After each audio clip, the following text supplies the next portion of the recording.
नमस्कार, मी मनोहर पवार. TV1 मराठीवर सर्वांचं स्वागत आहे. ऐतिहासिक जनकल्याण संवाद पदयात्रा जत नगरीमध्ये पहिल्या टप्प्याचा समारोप होतोय.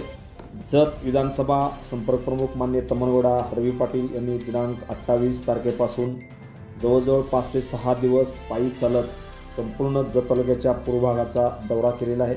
या दौऱ्यामध्ये त्यांनी अनेक ठिकाणी भेटी दिल्या, अनेक गावांमध्ये त्यांचा मुक्काम झाला. त्यानिमित्ताने जनतेच्या कोणकोणत्या समस्या आहेत त्या समस्या त्यांनी जाणून घेतलेल्या आहेत. तर आज येळदरी परिसरामध्ये जिल्हा परिषदेचे माजी सदस्य माननीय सरदार पाटील व ॲडव्होकेट युवराज निकम यांनी त्यांची भेट घेऊन त्यांच्या पदयात्रेला पाठिंबा दिला व सहभाग देऊन त्यांना शुभेच्छा दिल्या. जत तालुक्यामध्ये नवक्रांतीची बीजे रोवणाऱ्या ऐतिहासिक जनकल्याण संवाद पदयात्रेला प्रचंड प्रतिसाद मिळत आहे. काल बिळूर येथे माजी केंद्रीय मंत्री बसनगौडा पाटील यत्नाळ यांच्या सभेने रेकॉर्ड ब्रेक गर्दी केली होती. बिळूर मुक्कामानंतर ही जनकल्याण संवाद यात्रा जतकडे मार्गस्थ झाली आहे. बिळूर ते येळदरी दरम्यान या पदयात्रेत माजी जिल्हा परिषद सदस्य, जिल्हा मध्यवर्ती बँकेचे माजी संचालक सरदार पाटील, विक्रम फाउंडेशनचे माजी अध्यक्ष व युवा नेते ॲडव्होकेट युवराज निकम तसेच जत येथील माननीय मकरंद कुलकर्णी सहभागी झाले होते. तमनगौडा रवी पाटील यांच्या जनकल्याण पदयात्रेला शुभेच्छा देण्यासाठी अनेक गावातील महिला नागरिक मोठ्या संख्येने यावेळी खास करून उपस्थित होते. जनकल्याण संवाद पदयात्रा 160 किलोमीटरचा प्रवास करत आज शनिवारी जत शहरात दाखल होत आहे.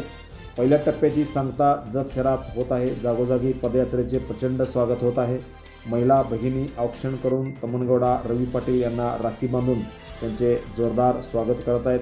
त्या पार्श्वभूमीवर जत तालुक्यातील नेते, प्रतिष्ठित व्यक्ती या पदयात्रेमध्ये मोठ्या प्रमाणात सहभागी होताना दिसत आहेत. त्यामुळे ही एक ऐतिहासिक पदयात्रा आहे अशा प्रतिक्रिया या तालुक्यातून सर्वत्र व्यक्त होताना दिसत आहेत. तर या पदयात्रेमध्ये बसवराज पाटील, हनुमंत गडदे, निवृत्ती शिंदे, सुनील पोद्दार यांच्यासह अनेक पदाधिकारी मोठ्या संख्येने उपस्थित होते.